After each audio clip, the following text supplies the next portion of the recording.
अस्सलाम वालेकुम जी, मैं हूँ सानिया ढिल्लो। इस वक्त मैं मौजूद हूँ पंजाबी कम्प्लेक्स में और मेरे साथ मौजूद हैं हमारी बहुत ही प्यारी लेजेंड और बहुत ही पुरानी एक्ट्रेस डॉक्टर सोफिया साहिबा जी। अस्सलाम वालेकुम जी। डॉक्टर साहब कैसी हैं आप? जी भाई साहब, मैं अल्हम्दुलिल्लाह बिल्कुल ठीक हूँ और मैं इस फील्ड में काफ़ी देर से हूँ। आप सही कह रही हैं और बड़े एक्सपीरियंस से गुजरे हैं हम लोग। बिल्कुल इसी तरह ही है। आपने बुलाया, आपका बहुत शुक्रिया। मुझे जैसे पता है कि आप 91 से लाहौर में आप फिल्म इंडस्ट्री में या ड्रामाज में शोज़ वगैरह आपके चलते रहे। दिलदार भट्टी साहब ने आपको इंट्रोड्यूस करवाया। जी बिल्कुल। तो कैसा एक्सपीरियंस रहा आपका 30 साल का?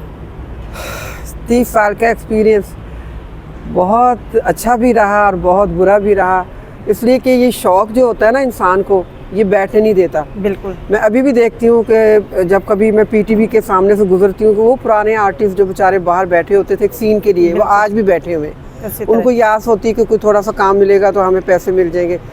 ये फील्ड जो है ना, इसमें जब हम लोग आए थे तो बड़ा अच्छा मतलब एक हमारा एक्सपीरियंस था। अच्छे डायरेक्टर्स थे, अच्छे राइटर्स थे, हमने काम किया, अच्छे हमारे आर्टिस्ट थे जैसे आबद अली थे, फिर उसके बाद अभी हमारे जो औरंगज़ेब लगारी वो अभी भी हैं, फिर दौस जमाल हैं। हमने वो दौर देखा था, उनको देख के हमने उनको फॉलो करके काम शुरू किया था। उज़मा गिलानी थी, रूही बानो थी, वो सब जा रही थी। लेकिन बात ये होती है कि ये सब चीज़ें जो है ना खुद से नहीं आती, बिल्कुल, जब तक कि आपके पास एक्सपीरियंस ना हो। मैं नई जनरेशन को बार बार कहती हूँ कि आप कुछ सीख लें, आप वर्कशॉप अटेंड कर लें। मैं वर्कशॉप देती हूँ, नहीं आते, वो शॉर्टकट रास्ता तैयार करती है। बिल्कुल ऐसे ही है। और लड़कियां खास तौर पे यहाँ आके अपने आप को ना समझती है कि हम शायद रातों रात हीरोइन बन जाएंगी। बिल्कुल बिल्कुल ऐसा नहीं है। हीरोइन बनने के लिए बड़ी जो है ना पापड़ बेलने पड़ते हैं। बिल्कुल। अगर एक लड़की अपना सफ़र शुरू करती है ना तो वही सोच के आए घर से कि मैंने कश्तियाँ जला दी हैं, मैंने वापस नहीं आना। सही। इसलिए कि यहाँ जो लोग हैं ना वो बड़े जालिम हैं। अगर अच्छा काम देते हैं तो वो अच्छा चाहते हैं कि आप उनके साथ भी अच्छा चलें। लेकिन लड़कियां समझती कि शायद वो प्लेट में रख के या ट्रे में रख के हमें काम देंगे, नहीं मिलता काम। आप कुर्बानी देंगे, आप मुख्तलिफ स्टेजेस से गुजरेंगी या गुजरेंगे तो फिर काम होगा। लड़के जो बेचारे वो भी बिल्कुल इसी तरह स्ट्रगल करते हैं और बहुत करते हैं। डॉक्टर साहब आपकी बात काट रही, तो अब आपके नेक्स्ट जो न्यू प्रोजेक्ट जो हैं वो कौन से हैं? कोई फिल्म्स ड्रामास कंटिन्यू है आपका? हाँ जी, मेरी 3 फिल्में मेरी रिलीज़ होने वाली हैं। उनमें एक है मोहब्बत लाइफ टाइम, इश्क़ खुदा, और तीसरी है हमारी वो एहसान फरामोश। सही। एहसान फरामोश तीसरी मेरी फिल्म है जो अभी रिलीज़ होगी और एक होगी 14 फरवरी को। माशाल्लाह। तो इनके डायरेक्टर प्रोड्यूसर जो हैं? जी, नदीम चीमा साहब के साथ मैंने काम किया है। उसके बाद मैंने जो है सज्जाद साहब के साथ काम किया है। हमारे नए प्रोड्यूसर भी तो आ गए ना। और उसके अलावा जो है मेरा इस वक्त जो एक्सपीरियंस चल रहा है उसमें हमारे आसिफ हनीफ साहब हैं। बिल्कुल। जिनका सरगोदे में अपना ही प्रोजेक्ट होते हैं सारे। फिर उसके बाद और हमारे इतने सीनियर डायरेक्टर है। पीटीवी का दौर तब खत्म हो गया ना, वो पीटीवी के डायरेक्टर बहुत चैनल्स आ गए ना, बहुत चैनल्स आ गए। तो कुछ टीवी ड्रामास में किन चैनल्स के साथ आपका प्रोजेक्ट चल रहे हैं? अभी तो हमारा प्राइवेट ही है सारा। और अभी सलीम शेख साहब का एक प्रोजेक्ट है, वो शुरू करना है। सही। उनके साथ मैंने बड़ा काम किया, उनके 3-4 प्रोजेक्ट किए, उनके साथ बड़ा अच्छा एक्सपीरियंस रहा। और हमारे लेजेंड है चूँकि, और जितने भी हमारे लेजेंड हैं उनको हमें कॉपी करना चाहिए। बिल्कुल। नई जनरेशन को मेरा यही मैसेज है कि आप जो सीनियर आर्टिस्ट हैं उनके ड्रामे देखें, उनसे जब मिलते हैं तो उनसे कुछ सीखने की कोशिश करें, और जब नज़र आते हैं तो उनका एहतराम करें। एहतराम आप पे लाजिम है, लेकिन मैं देखती हूँ कि जूनियर आर्टिस्ट जो हैं वो बिल्कुल एहतराम नहीं करते। अगर एक सीनियर आर्टिस्ट आ गई, फ़र्ज़ किया सबा फैसल हैं, बुशरा अंसारी हैं, असमा एजाज हैं, रुबीना, वो देख रहे हैं बैठे कि ये आ रही हैं, वो कभी उठ के ये नहीं कहेंगे कि हम इन्हें मिल लें या हम इन्हें जगह दें। बिल्कुल। तो एहतराम लाजिम है, क्योंकि बड़ों का अदब करना ही आपको आगे लेके जाएगा। इसी तरह मैंने ना डॉक्टर साहब एक इंटरव्यू सुना था, बदर खलील साहिबा थी हमारी, बहुत ज़बरदस्त एक्टर थी। हाँ जी, कराची की। उनका एक इंटरव्यू सुना मैंने, वो बड़ी दिल बर्दाश्ता थी हमारी कि मैंने इतना शोबिज़ में काम किया। तो वो बाहर से जब पाकिस्तान आई, कोई अवार्ड शोज थे मेरे ख्याल में, तो वो उन्होंने बताया कि उनको वो रिस्पेक्ट नहीं देगी। न्यू कमर्स जितने भी थे फिल्म इंडस्ट्री के या ड्रामास के, वो सारे फ्रंट पे बैठे थे, उनको किसी ने सीट भी नहीं दी। ऐसे ही होता है, ऐसे बिल्कुल। तो इसके बारे में आप क्या कहेंगे?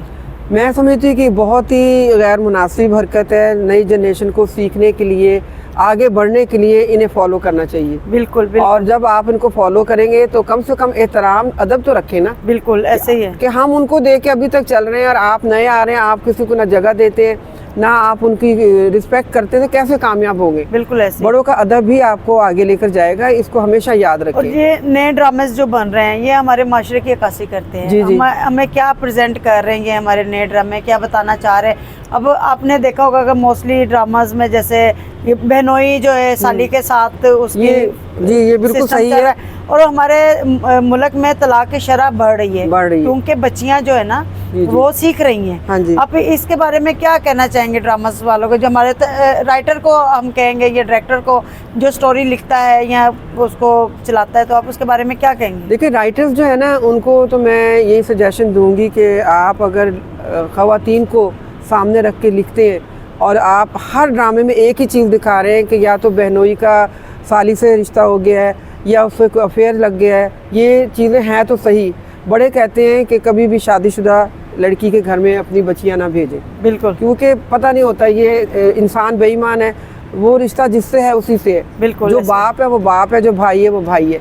बिल्कुल। जब आप गैर जगह पे अपनी बच्चियां भेज देंगे या वो उनसे फ्री होंगी तो फिर ऐसी कहानियां बनती हैं। बिल्कुल ऐसे ही। और राइटर्स जो हैं मैंने मोस्टली देखा है कोई लड़कियों के लिए लिखते हैं, बिल्कुल लड़कों के लिए नहीं लिखते। बेचारे खड़े रहते हैं, अच्छे अच्छे आर्टिस्ट लिखना हैं चाहिए, लड़कों के लिए भी लिखना चाहिए। इनको लाजमी नहीं कि माशरे में औरत ही, लड़के भी और होते बड़े हैं। मौजूद आते हैं, लोग लिखते ही नहीं है। देखिए बिल्कुल। अगर एक पेशेंट है उसकी कहानी आप लिखें कि वो किस प्रोसेस से गुजर रहा है, बिल्कुल उसके साथ हॉस्पिटल में क्या सलूक हुआ है।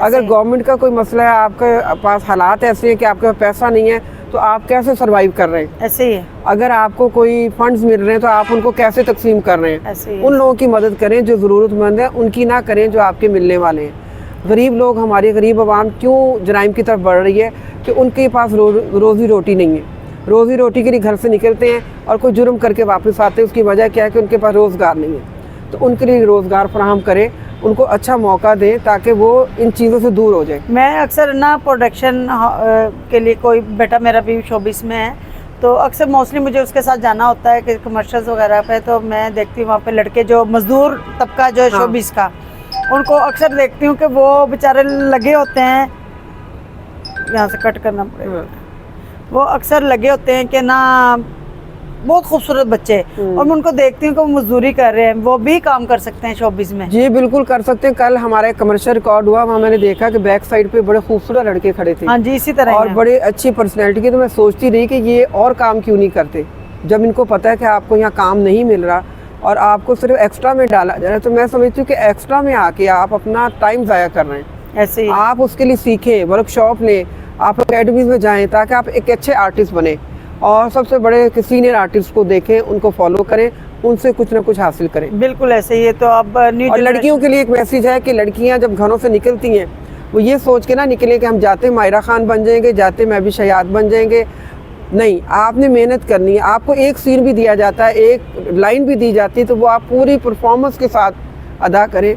आपकी परफॉर्मेंस, आपका जो है ना फेस, इस पे आपको नजर आना चाहिए कि आप बोल क्या रहे हैं। बिल्कुल आपने जो जुमला माँ के साथ बोला, अगर बेटी है तो बेटी का अक्स आप में आना चाहिए। बिल्कुल इसी तरह। अगर माँ है तो उसमें माँ का अक्स आना चाहिए। बिल्कुल अपनी शख्सियत को नफी करके आप लोग आर्टिस्ट बनते हैं। वो नहीं कि आप अगर घर से आई हैं कि जी मेरा नाम तो हमारा है तो मैं हमारा नहीं, वहाँ आपका नाम रजिया भी हो सकता है, रशीदा भी हो सकता है। उस शख्सियत को, उस करैक्टर को अपने ऊपर हावी करें। इसी तरह ही। और ये ना कहें कि जी नौकरानी के करैक्टर क्यों करूँ मैं, फलां जो आर्टिस्ट है वो हर तरह का करैक्टर करता है और फिर ही वो आर्टिस्ट बनता है। अब आप आई, आप शोबिज़ में आई, स्ट्रगल करके आई, आपने सीखा और आप अपना एक्सपीरियंस शेयर कर रही हैं बच्चियों के साथ। तो इसी तरह लड़कियों के लिए आपने मैसेज दिया, बॉयज़ के लिए आपका क्या मैसेज है? बॉयज़ को क्या? बॉयज़ के लिए मेरा एक ही मैसेज है कि एक तो पढ़ें, बहुत ज़्यादा पढ़ें, पढ़ाई को इग्नोर ना करें। दूसरे ये कि किसी के पीछे लग के अपने पैसे लोगों को मत दें। यहाँ काफ़ी हमारी इंडस्ट्री में ये चीज़ आम हो गई है कि लड़कियाँ लड़के पैसे देते हैं कि हम आर्टिस्ट बन जाए। बिल्कुल, वो आर्टिस्ट नहीं बनते। पैसे से कभी आर्टिस्ट नहीं बनेंगे। आप लाखों रुपया खिला दें या खिला चुके हैं तो आप वहीं नज़र आएंगे जहाँ कल थे। आप थोड़ा सा सीखें, उन चीज़ों को कॉपी करें, अपना स्क्रिप्ट लें, उनको पढ़ें, उस लाइन को देखें, अपनी वीडियो बनाएं, फिर देखें। आप ऐसा ऐसा जो है ना इम्प्रूवमेंट की तरफ जाएंगे। लेकिन अगर ये कहेंगे, आपको कोई कहेगा तो यार इतने पैसे दे दो, मैं तुम्हें अच्छा करैक्टर ले देता हूँ, बिल्कुल फजूल है, बिल्कुल ये झूठ है। कोई आपको पैसों से ना तो आर्टिस्ट बनाएगा, ना आपकी डिमांड पूरी होगी। जब तक कि आपके अंदर कुदरती कोई अपना जो है ना वो टैलेंट ना हो। बिल्कुल आपके अंदर का जो आर्टिस्ट है ना वो बाहर उस वक्त आएगा जब आप मेहनत करेंगे, और मेहनत करना बड़ा ज़रूरी है, इसका ख्याल रखें, पढ़ाई ना छोड़े। लड़कों को और भी जॉब करनी चाहिए। कई लड़के मैंने देखे जो सिर्फ इसी चीज़ पे इत्तेफाक करते हैं कि हम तो जी आर्टिस्ट बनने आए हैं। कोई कोयटा से आया हुआ है, कोई पेशावर से आया हुआ है, लाखों रुपया खिला चुके हैं, कहाँ हैं वो? स्क्रीन पे नज़र नहीं आते। कोई बैक पे खड़ा हुआ है, कोई कहीं जा रहा है, अच्छी भली शक्लें उन्होंने अपना जो है ना फ्यूचर डैमेज कर लिया है। जी बिल्कुल इसी तरह। हाँ जी, अपना पूरी फ्यूचर जो है ना वो ख़राब ना करें, शौक़ रखें, लेकिन शौक़ की हद तक चले, इससे आगे ना जाएं। Thank you so much doctor साहबा, आप आई, आपका बेहद शुक्रिया। Thank you so much. मुझे इजाज़त दें। अल्लाह हाफिज़। अल्लाह हाफिज़। अल्लाह